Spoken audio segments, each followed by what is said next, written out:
Well, that's Isaiah. That's what he looked like. Okay, I'm just going to run over some stuff that we've done before, but it's good, I think, just to have a little bit of a reminder. And then seems to have taken a lot of trouble over his hair. He has, hasn't he? Yeah. Yeah, I wonder how many hours a day that took him.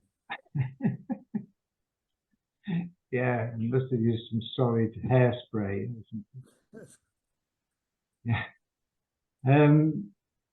It's Armenian, I think. That's icon.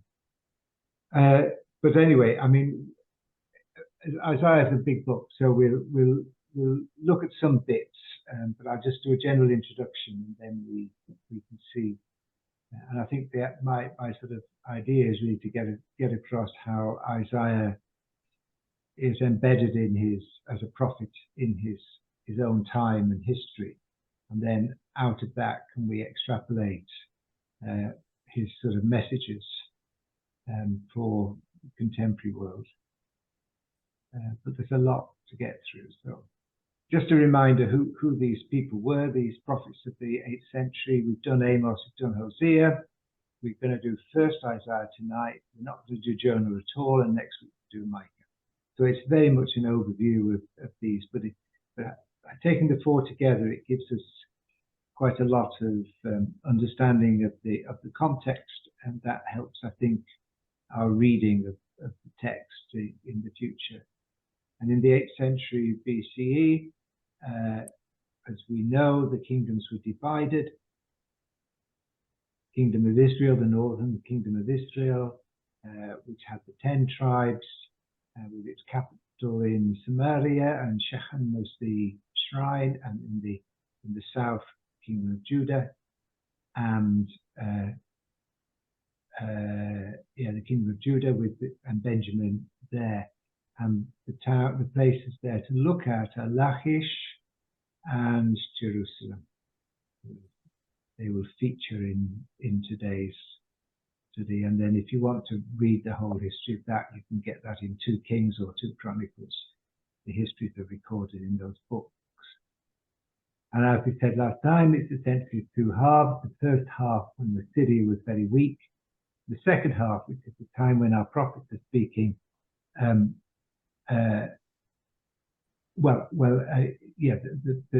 vassal states were able to flex their muscles. They were economically much more prosperous. And then in the second half, Assyria reasserts itself, and with this, Tiglath-Pileser III, whose name was Paul, seizes the throne, and in Assyria expands the military force. And I've shown this map before. We can see how Assyria in the first half is really subdued by this kingdom of Urartu, but in the second half, the expansion of the empire of Assyria goes by the end in the 7th century, including Egypt. But you can see the strategic position of Egypt in relationship to Judah, and how Egypt and Ethiopia play a significant part in the geopolitics, because Judah is sort of caught between these two countries. So nothing much changes really, does it, on that map? And then the political context of Isaiah, as we said before, the kind of continuous threat of Assyria, leading to the fall of Israel and the deportation of people to Assyria in 722, and then the 3 kings. Isaiah was the prophet who lived under 4 kings. The first being Uzziah, who was just at the end of his reign, and then these 3 kings who are important in the story. Jotham, who was the son of Uzziah. According to 2 Kings, he did what was good in the eyes of the Lord. He was a kind of goody and reigned for about 10 years, I think. And then Ahaz, who reigned for about 20 years, was a baddie. He was idolatrous. He had an appeasement with Assyria, which was a bit of a disaster. and that's recorded in 2 Kings and also in Isaiah 7. If we've got time, we'll have a look at Isaiah 7 because it's quite important. And Hezekiah, who was seen as a faithful, a good king, one of the best, certain miracles occurred, which we'll perhaps refer to. But the times were very difficult, and in 701, that town of Lachish, who I pointed out before, was invaded, was besieged by Assyria, following in the same year with the besiege of Jerusalem. And I don't know why I put 37, 36, and 38 are the chapters that tells that story. And this story of the siege of Lachish is actually available in the British Museum with this relief, big thing. And you can see from this section, the face of Sennacherib has been damaged somehow, or deliberately, of course. And here they are bringing the prisoners to Sennacherib, the Assyrian. There you can see them, prisoners being brought to him. The whole story is told on this massive relief, which is in London. Okay, so just the book of Isaiah,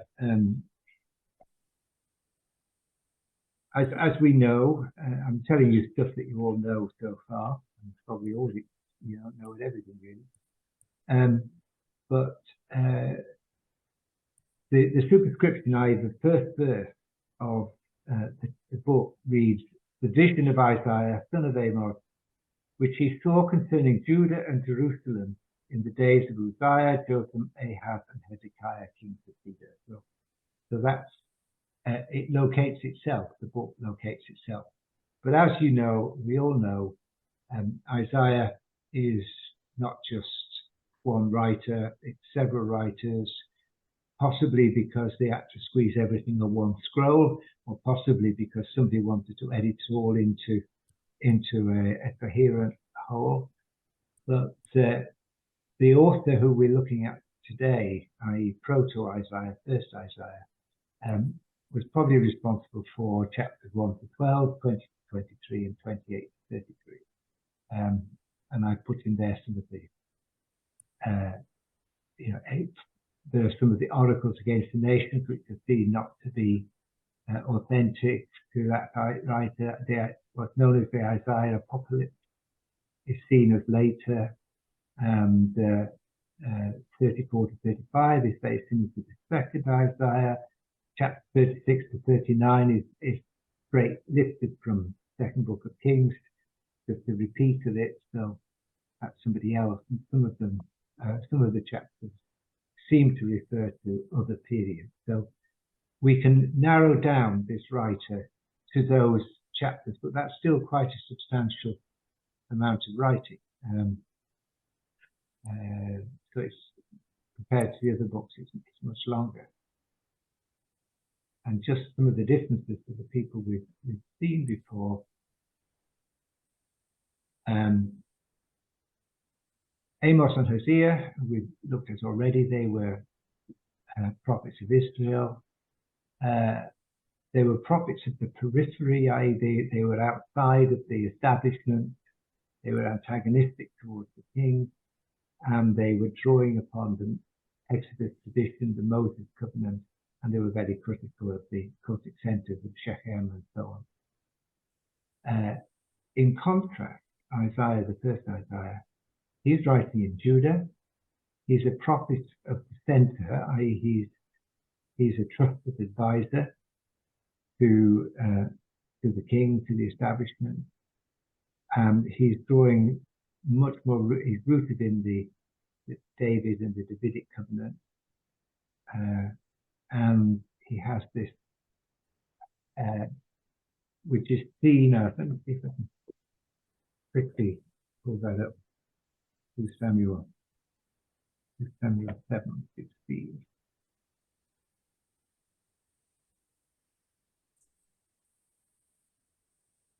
I'll be quiet in a minute. 2 Samuel 7:16 just reads, Your house and your kingdom shall be made sure forever before me. Your throne shall be established forever.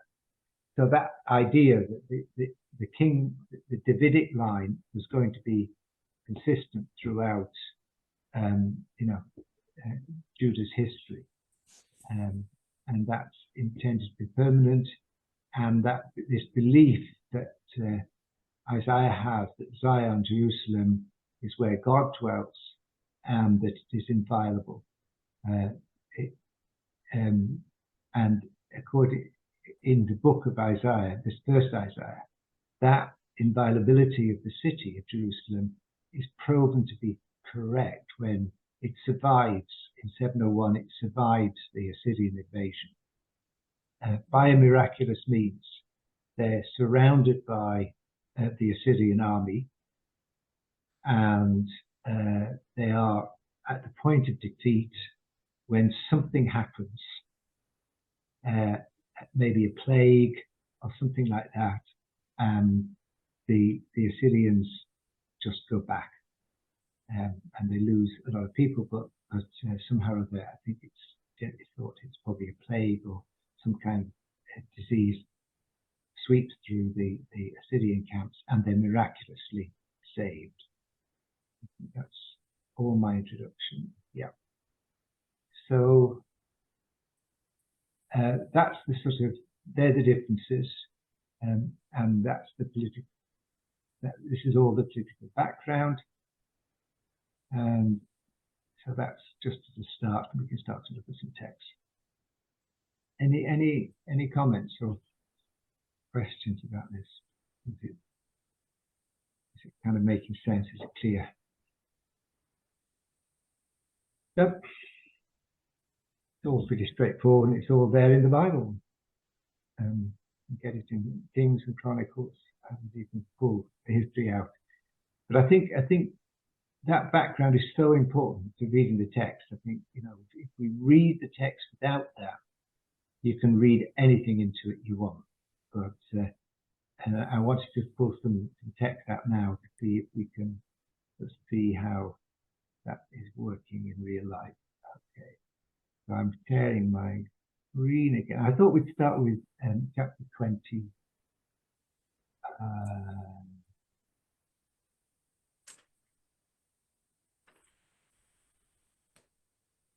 Yeah.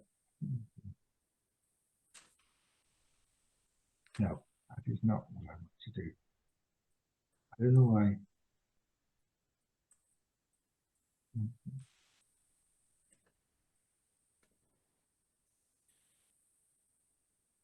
No, that's not right. Just somehow or other.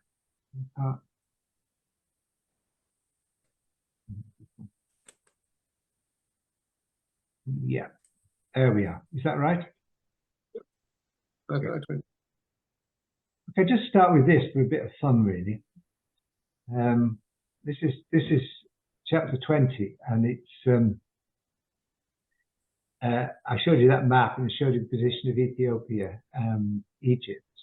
But this might tell you a little bit about the character of Isaiah as well. Do you want to read it, anybody? I'll read it. Yep. So, Isaiah 20. Yep. In the year that the commander-in-chief, who was sent by King Sargon of Assyria, came to Ashdod and fought against it and took it, at that time the Lord had spoken to Isaiah, son of Amos, saying, Go and loose the sackcloth from your loins, and take your sandals off your feet. And he had done so, walking naked and barefoot. Then the Lord said, just as my servant Isaiah has walked naked and barefoot for 3 years, as a sign and portent against Egypt and Ethiopia, so shall the king of Assyria lead away the Egyptians as captives, and the Ethiopians as exiles, both the young and the old, naked and barefoot with buttocks uncovered, to the shame of Egypt. and they shall be dismayed and confounded, because of Ethiopia their hope, and of Egypt their boast. On that day, the inhabitants of this coastland will say, see, this is what has happened to those in whom we hoped, and to whom we fled for help. Sorry, and to whom we fled for help and deliverance from the king of Assyria. And we, how shall we escape? Okay. Wow. So, I mean, it's dramatic, isn't it? Yes. I mean, Assyria didn't actually capture Egypt and Ethiopia until the 7th century, but the warning here is that who should Judah ally themselves with in defense against Assyria? You know, who would it be? And some would look to Egypt and to Ethiopia as their as suitable allies. And what Amos is saying here in this very dramatic kind of way is they're going to suffer the same fate. You know, that he keeps saying this Assyrian force is kind of too strong, and you can put your trust in Ethiopia and Egypt, but it's not going to work. You know, it's as simple as that. So he's a strategic thinker, politically strategic thinker, and working out politics. So as I say, he's somebody who's working right at the centre of the political realm, and clearly a very trusted advisor. I don't know whether you invite him home for tea. In the 80s, there was a couple of articles in Sojourners magazine in the early 80s, early to mid 80s. Bible studies on these texts, on this whole scenario of the first part of Isaiah, and relating it to the West trusting nuclear weapons. And I remember that. I then heard a sermon on that, quite unrelated to Sojourners. I'm sure the person preaching it didn't read Sojourners, but that seemed to be in people's minds, that actually a scenario that you could relate Isaiah, first Isaiah to, was the 1980s one. And although I still agree with the anti-nuclear sentiments, I'd probably be slightly more hesitant in making the leap from this text to now, because of the different situations. We're not operating a theocracy now, but certainly there was this thing about trusting in weapons. Yes. Trusting in alliances rather than trusting in God. And I thought that really got it. It made it very clear what Isaiah's message was, because they were trying to relate it to our own situation.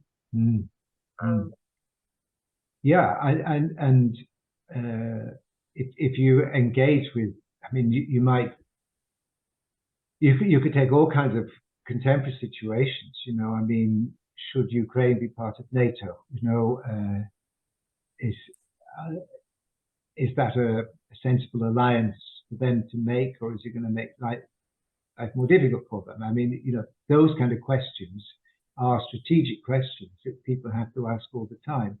And if you're in a beleaguered situation, a besieged situation like Judah was in the time, you know, throughout the whole of Isaiah's prophecy, you know, and his work, then all the time you're going to have to be making calculations about who the right people are to align with. And at one point, you know, the Syro-Ephraimite war, you know, I mean, and then this alliance that Ahaz wanted to make with Assyria itself, as a way of thinking that it would protect, you know, Judah from the Assyrians if he actually made an alliance with them against Syria and Ephraim, against the northern kingdom and Syria. So yeah, all those alliances which yes. Yeah. By the way, I think we saw I think we saw Isaiah today. We were walking the North Downs Way, and a naked and barefoot man did pass us. Actually, Isaiah's still wandering around. Right, well, there you go. Let's look at the famous passage and see if, you know, this is generally seen as being all about the holiness of God and so on. But let's see if we can locate this as well in the history of the time. I'd like to read this. It's very well known. I mean, in chapters 1 to 5 are really about the kind of condition of Judah, the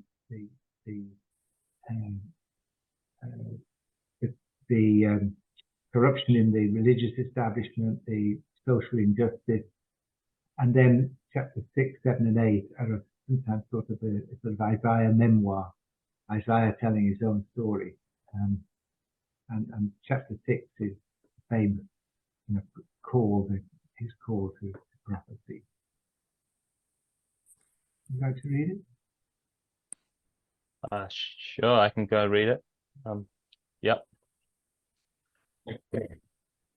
In the year that King Uzziah died, I saw the Lord sitting on a throne, high and lofty, and the hem of his robe filled the temple. Seraphs were in attendance above him. Each had 6 wings. With 2 they covered their faces, and with 2 they covered their feet, and with 2 they flew. And one called to another and said, Holy, holy, holy is the Lord of hosts. The whole earth is full of his glory. The pivots on the thresholds shook, and the voices of those who called, and the house filled with smoke. And I said, Woe is me, I am lost, for I am a man of unclean lips, and I live among a people of unclean lips. Yet my eyes have seen the King, the Lord of hosts. Then one of the seraphs flew to me, holding a live coal that had been taken from the altar with a pair of tongs. The seraph touched my mouth with it and said, Now that this has touched your lips, your guilt has departed and your sin is blotted out. Then I heard the voice of the Lord saying, Whom shall I send? And who will go for us? And I said, Here am I, send me. And he said, Go and say to this people, Keep listening, but do not comprehend. Keep looking, but do not understand. Make the mind of this people dull, and stop their ears, and shut their eyes, so that they may not look with their eyes, and listen with their ears, and comprehend with their minds, and turn and be healed. Then I said, How long, O Lord? And he said, Until cities lie waste without inhabitant, and houses without people, and the land is utterly desolate, until the Lord sends everyone far away, and vast is the emptiness in the midst of the land. Even if a 10th part remains in it, it will be burned again, like a terebinth or an oak, whose stump remains standing when it is felled. The holy seed is its stump. Okay, There you go. There you go. Mm. What do you make of that? I mean, I like that bit at the end where the holy seed, well, the stump remains standing when it is felled. You know, the holy seed is its stump. But it's quite kind of interesting because there's a kind of, at the end of the day, I guess Judah sort of survives, but is destroyed. You know, nonetheless, which is interesting. Yeah, I mean, it's that's exactly it, and the big theme in the book is the theme of the remnant. You might see a bit later on that it's all going to go pretty horrible. You know, verse 11. Then he said, "How long?" He said, "Until cities lie waste without inhabitants, and houses without people, and the land is utterly desolate." You know, the Assyrians would take people; they deported people, and you know, all the time. So in 722, so for 20 years, you know, Assyria was at their doorstep, and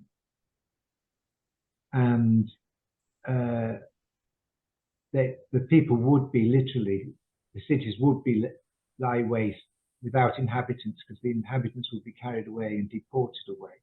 So it really is talking about something really very, very specific.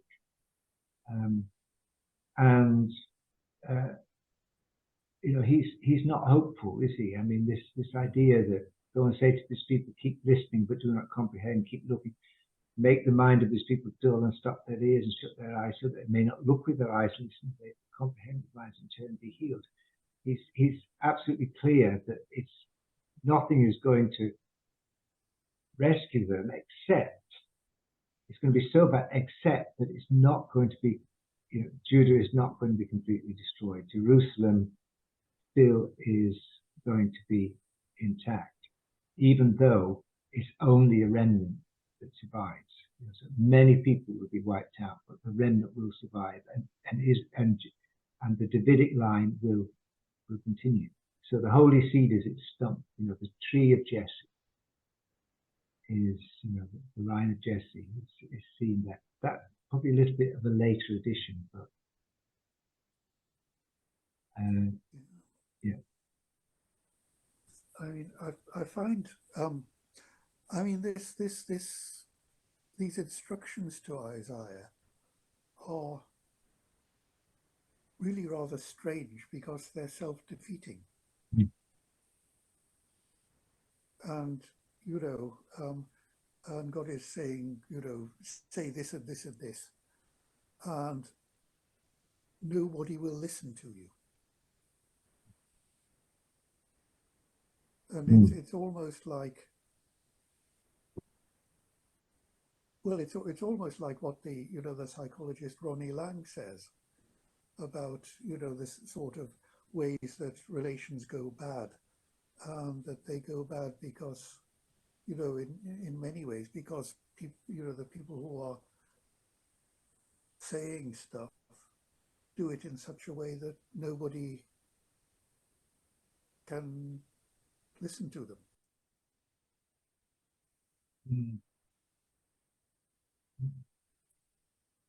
I mean, it's the most depressing thing. I mean, I think about it, because we are in a time when people don't pay very much attention.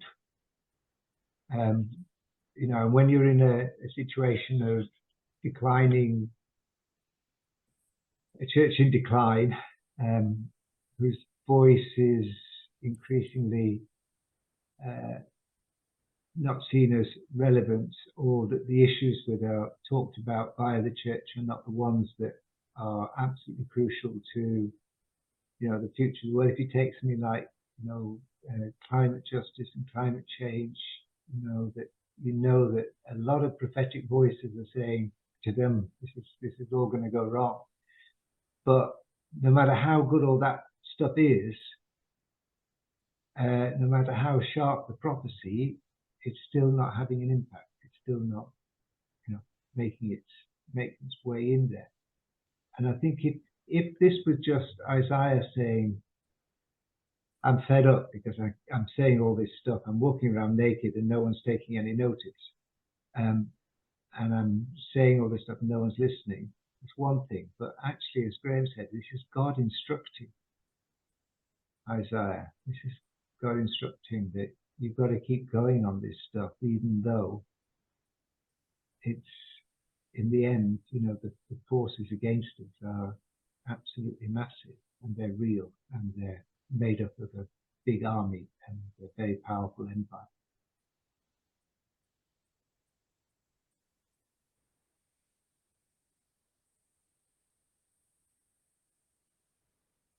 It's interesting if you kind of look at it from a prophetic perspective as well. I mean, it could be that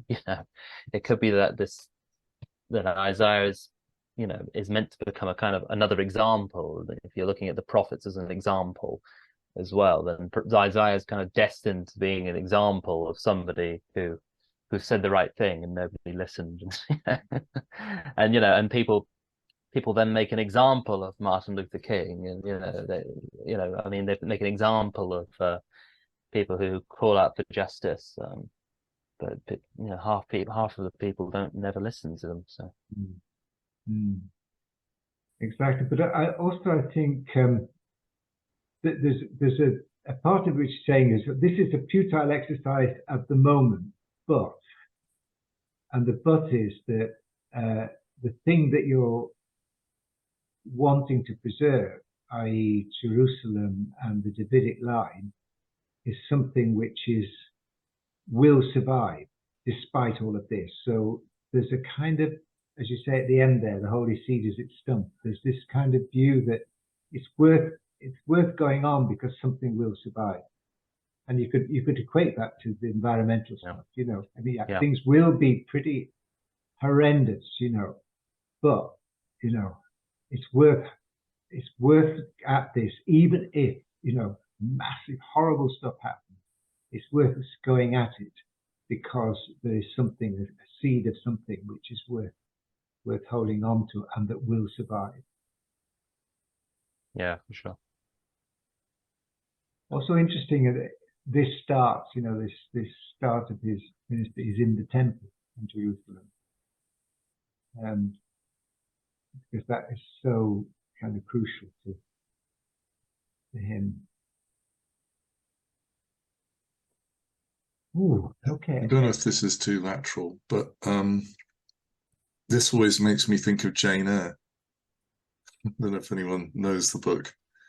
But there's a tree that gets hit by lightning in Rochester's garden in Jane Eyre and turns into a blackened stump.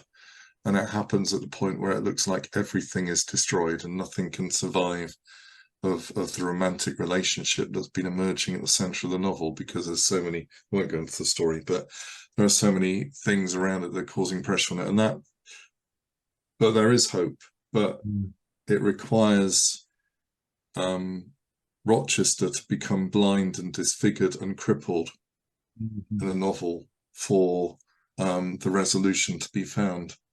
And that also makes me think of what's said earlier in Isaiah. I'm sure, you know, Bronte was influenced by the Bible. I mean, her dad was a vicar and she was steeped in it. So I'm sure even if it wasn't directly the case, this image must have been somewhere in her background, in her thinking. And I think that kind of links with what Vaughan was just saying, that and with what Graham was saying, it will all look hopeless and it will look like it's self-defeating and so on. And I guess that's what it looked like when Jesus was crucified as well. But it needs that to happen, even though we'll resist it like Peter. Yeah. No, that's really, I guess, this is, let's look at another chapter, because I think that's,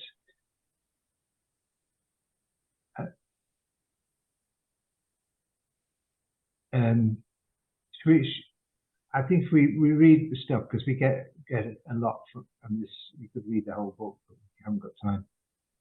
But should we look at this chapter, because this is a really important chapter for Christians. I mean, because it links to Matthew, and it links directly to the birth of Jesus in Matthew's Gospel. So it's quite interesting to look at it not as a prophecy of the coming of Christ, but as a prophecy within its kind of historical context. Somebody want to read this chapter? It's a long one, so I'm going to put myself fourth, only if everyone's okay with that. Okay. In the days of Ahaz, son of Jotham, son of Uzziah, king of Judah, King Rezin of Aram, and King Pekah, son of Remaliah of Israel, went up to attack Jerusalem, but could not mount an attack against it. When the house of David heard that Aram had allied itself with Ephraim, the heart of Ahaz and the heart of his people shook as the trees of the forest shake before the wind. Then the Lord said to Isaiah, "Go out and meet Ahaz, you and your son Jashub, at the end of the conduit of the upper pool on the highway to the fuller's field. and say to him, take heed, be quiet, do not fear, and do not let your heart be faint because of these two smouldering stumps of firebrands, because the fierce anger of Rezin and Aram and the son of Remaliah, because Aram with Ephraim and the son of Remaliah has plotted evil against you, saying, let us go up against Judah and cut off Jerusalem and conquer it for ourselves, and make the son of Tabeel king in it. Therefore thus says the Lord God, it shall not stand, and it shall not come to pass, for the head of Aram is Damascus, and the head of Damascus is Rezin. Within 65 years Ephraim will be shattered, no longer a people. The head of Ephraim is Samaria, and the head of Samaria is the son of Remaliah. If you do not stand firm in faith, you shall not stand at all. Again the Lord spoke to Ahaz, saying, ask a sign of the Lord your God. Let it be deep as Sheol or high as heaven. But Ahaz said, I will not ask, and I will not put the Lord to the test. Then Isaiah said, hear then, O house of David, is it too little for you to weary mortals, that you weary my God also? Therefore the Lord himself will give you a sign. Look, the young woman is with child, and shall bear a son, and shall name him Emmanuel.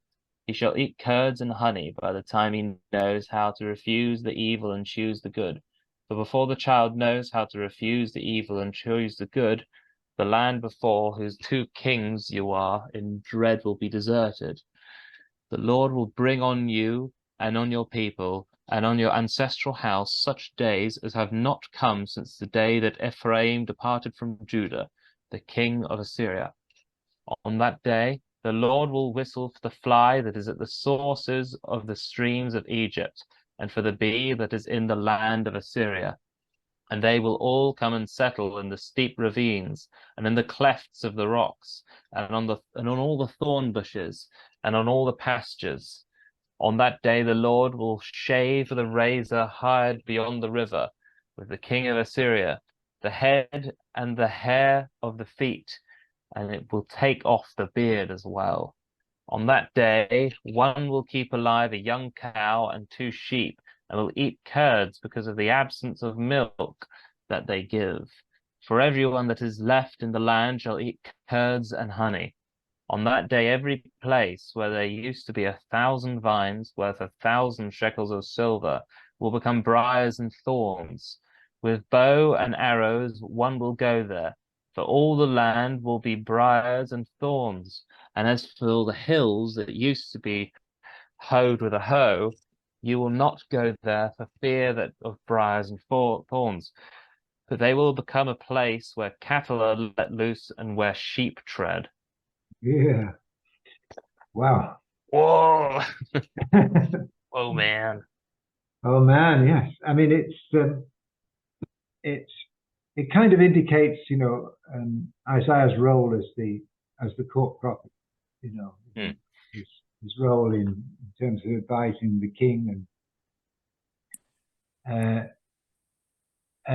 and the background, of course, is the Pharaoh-Ephraimite War, which was in 733, when Aram and northern Israel created this alliance with the intention of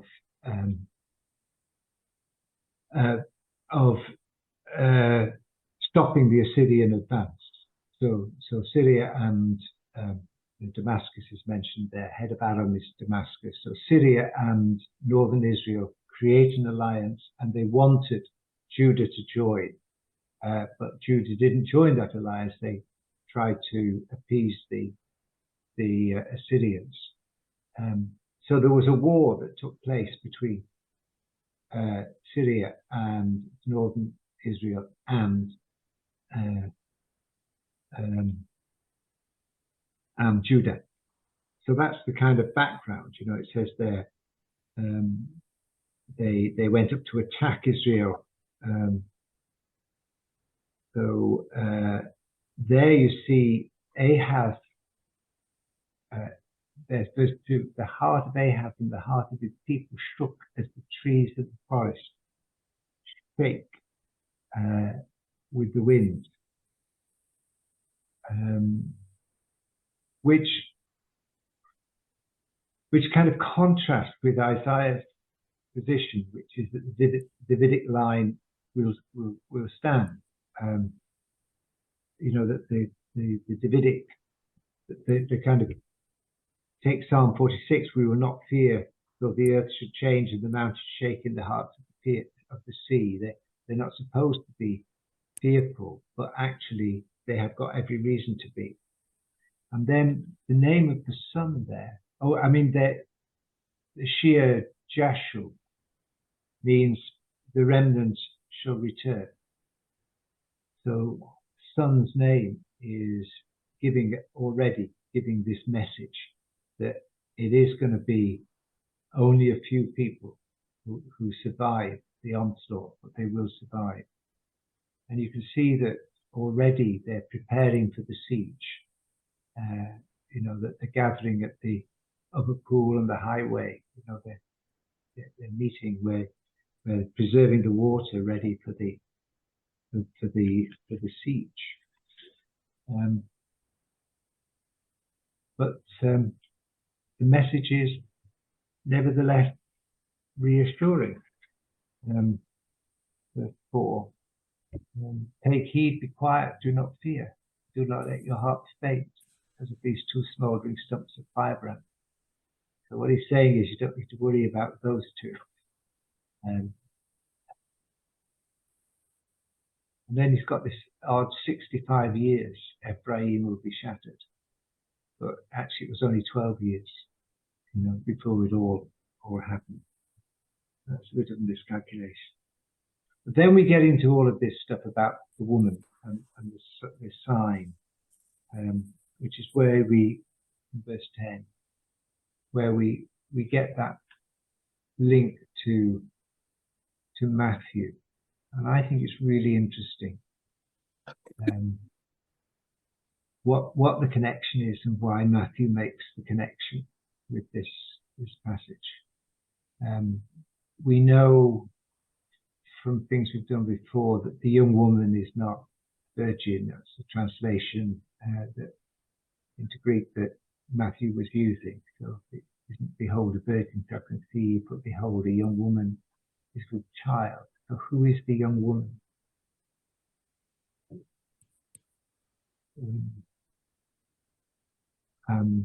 There are two possible candidates.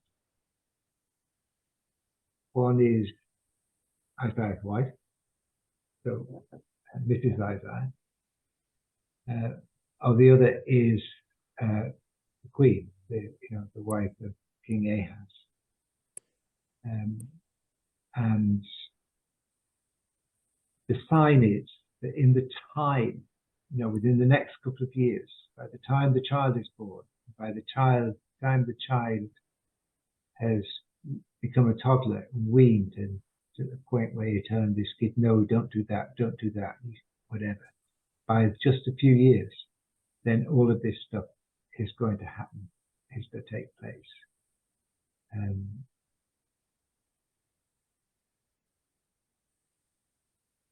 its original use, it's got nothing to do with Christmas at all. And I think, go on. This is just a useful text for Matthew to use because it's sort of, you can relate it to what he's trying to say, but in its original context, I don't think it's got any, it's not even like Isaiah 9 that does look beyond itself, its own time. I think this literally just looks, as you say, 2 or 3 years ahead, and that's it. And where can I find it?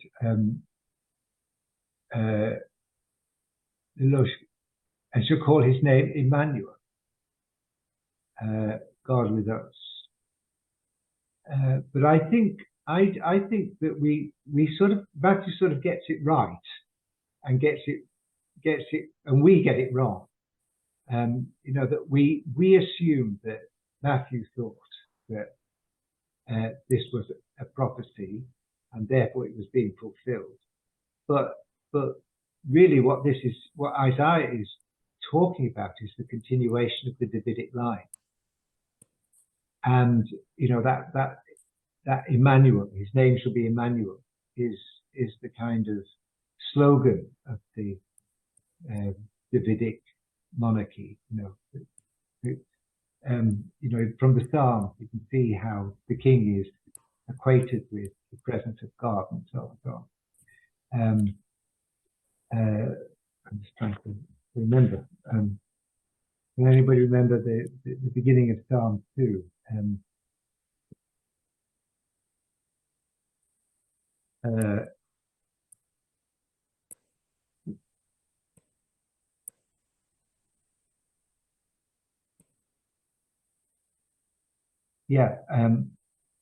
Psalm 2, I will tell the decree of the Lord. He said to me, you are my son, today have I begotten, talking of the king. So, that relationship between the Davidic king and God is clear. So does Matthew then, is the birth of Jesus seen as a fulfillment of the Isaiah's prophecy, really taking the essence of what Isaiah is saying, which is that the Davidic king, the Davidic monarchy is finding a new expression in Jesus, who is born in Bethlehem and etc., etc., etc. And that we're kind of missing a trick in thinking that Matthew just got it wrong, but actually he was alluding to something really quite important, which then has huge political implications at the time of Jesus. And that political implication is that Jesus is the restoration of the Davidic monarchy. Am I making any sense? Yeah.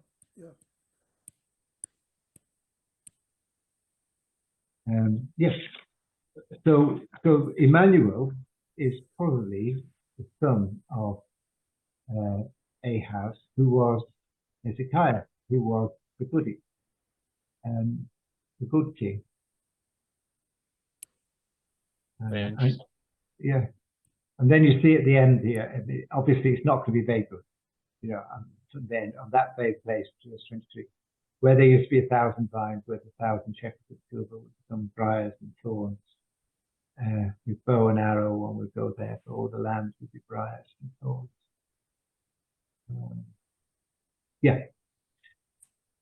So I just want to show something. I can go back to this. I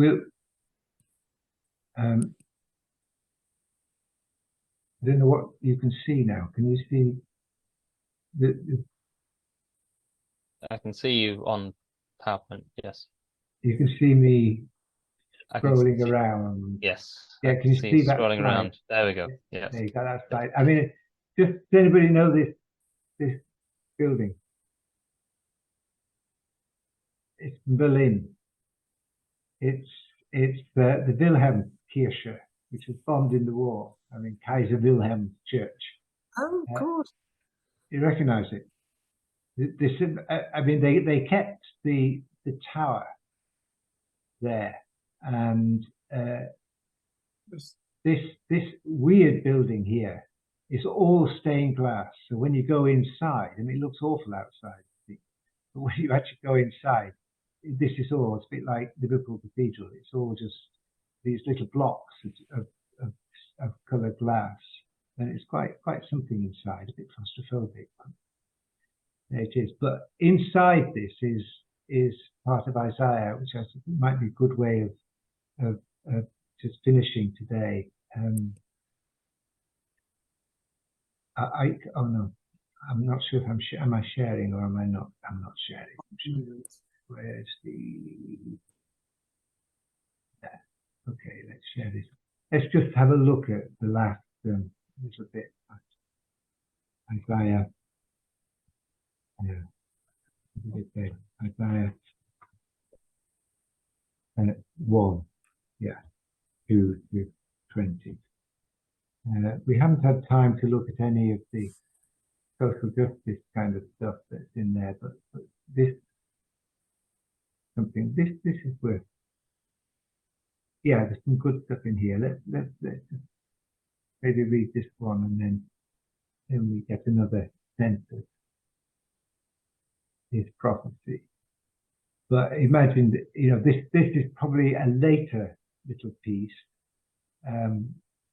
after the invasion of the Assyrians and their rescue, but it's after war, which is why it's, you know, installed in that Bonn church in part of this is installed in the Bonn church in Germany. From verse 10 is this part here at the end is the part to 17 is inside the church, and you can see the significance of that. But let's read the whole passage, because that gives us another angle on Isaiah. Anybody want to read?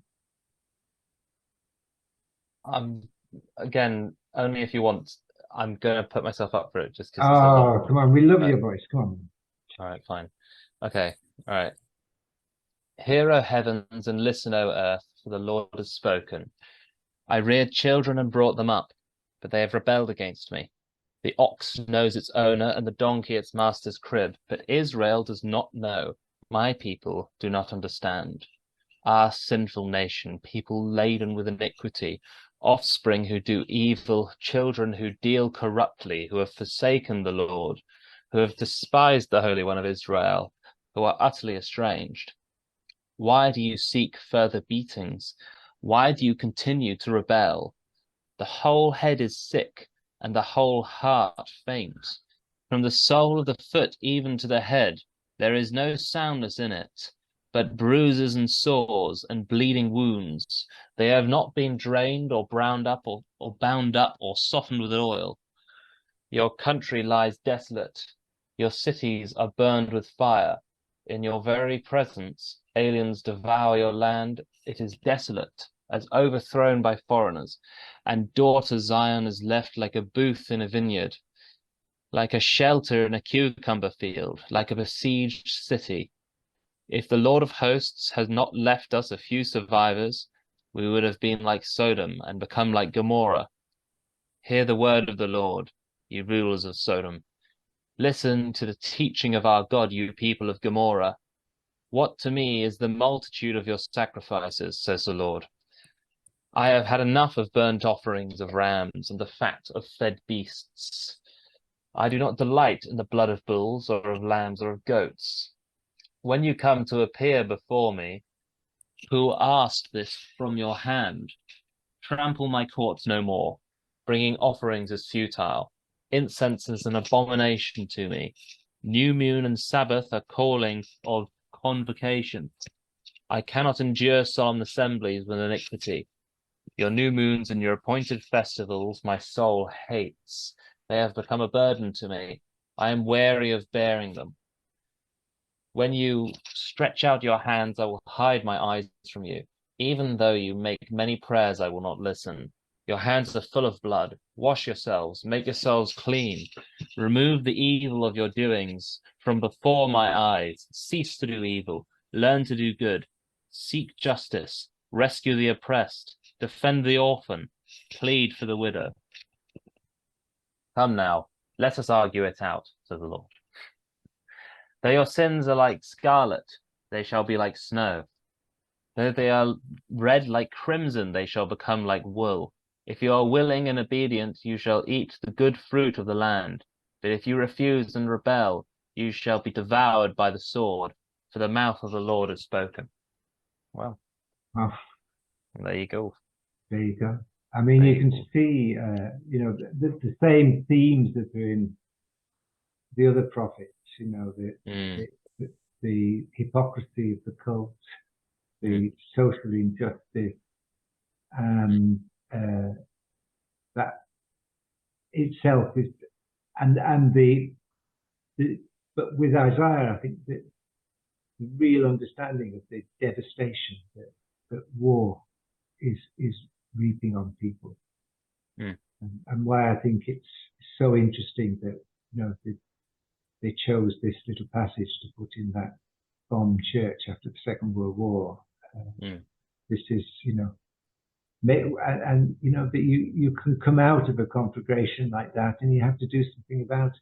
You can't just come out, wash yourself, make yourself clean, remove the evil of your doings. Things have got to change. You can't just keep going.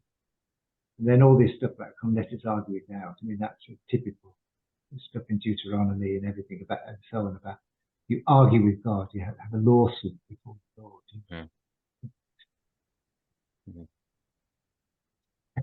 Any thoughts on that? Last thought. I like it. Learn to do good, seek justice. Rescue the oppressed, defend the orphan, plead for the widow. Oh yeah, I love that. It's yeah. Stop being douchebags. Start doing some good. Exactly. It's very like Amos. Very like Amos. And and he's sort of looking back to an earlier period of prophecy. And he builds on it in the rest of the book, but it's harking back to, well, particularly Amos and Amos's complaints against the iniquity of Israel.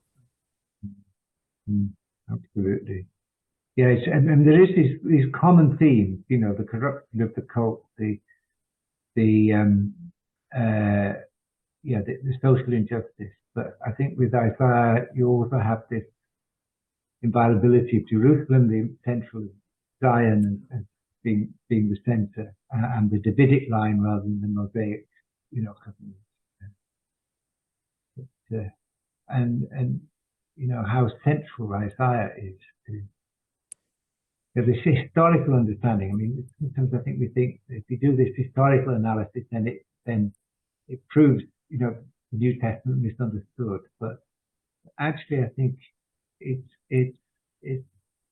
that historic context of Isaiah really gives the background to the expectation of the Jewish people at the time of Jesus, under occupation, under threat, just this time occupied by Rome, whereas previously the threat was Assyria, and after that Babylon, so that kind of feeling of being under threat and how God still protects. Any last thoughts on the sort of contemporary relevance of this, way of speaking truth to power? Anybody want to go around naked for 3 years? Kind of a bridge to speaking truth to power, but I'm just thinking about, you can see when you read a passage like that the English translation of the Bible had so much influence on Shakespeare's language. Tyndale just translating that 50 years before Shakespeare's writing. It's just full of stuff that King Lear draws on, Macbeth draws on, and he then was writing those plays at a time when the trauma. I don't think we have to make this link, but I think it's relevant. Everyone is suffering the trauma of Guy Fawkes having just tried to blow up Parliament, and both those plays are written at that time. Right. And they're full of this apocalyptic imagery and speaking about, what happens when usurpers try and take power, what happens when power becomes corrupt, which, it's both sides, isn't it? That caused that moment of absolute crisis. And I think if you put those things together and you think of, it's not long before the Civil War, and it's not long before what happens next, and you look at that bit of history and you look at what's happening in art at that time, and then look at what's happening in art now, and there's plenty of apocalyptic imagery in art right now, as we know. You kind of see where God's Spirit is stirring things up. It may not be in the way that Isaiah's wandering around, but I think Peter's met his prophet this morning, but he's kind of a tiny sign, I think, of the prophecy that we're hearing in the art around us in the moment. And I think we need to pay attention. And this is a time where there's an impending threat. Yes. It's not here yet, but that threat is very real. I mean, and you can feel it.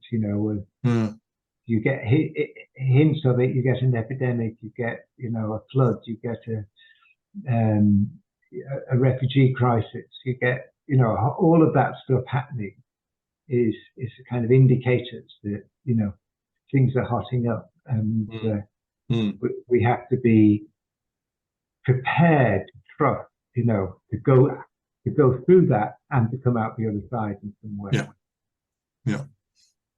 I think the only slight problem with the fact that, as you say, Neil, a lot of this language is in literature like Shakespeare, etc.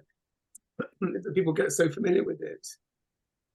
So you have Sunak reading from Matthew 25 last week at the NHS service, but despite the fact he's a Hindu, culturally it will be familiar.